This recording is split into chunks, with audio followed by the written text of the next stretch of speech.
I have had to make a report to docs, and it was extremely confronting.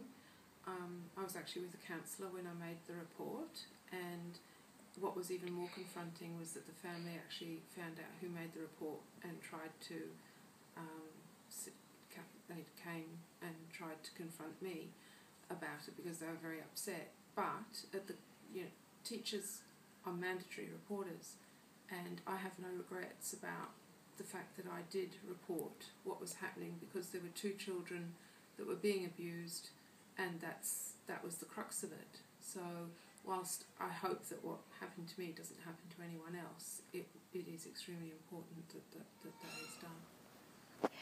Teachers are mandatory reporters.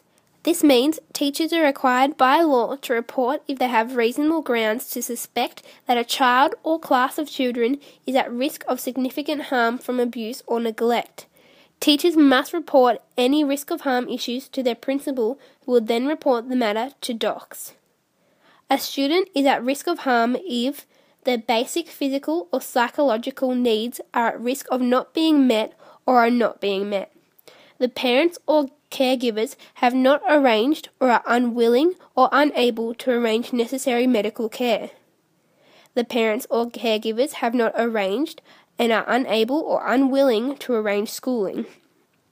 They are, have been, or are at risk of being physically or sexually abused or ill-treated. There have been instances of domestic violence in the household in which they are living, resulting in or risking serious physical or psychological harm. The parents or caregivers are or are at risk of acting in a way that may cause serious psychological harm. Reasonable grounds refers to the need to have an objective basis for suspecting that a child or young person may be at risk of significant harm based on first-hand observation, disclosed information by the children, parent or other person, or what can be reasonably inferred based on professional training.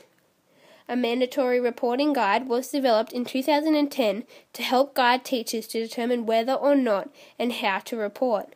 This guide is available on the New South Wales Department of Education and Communities website.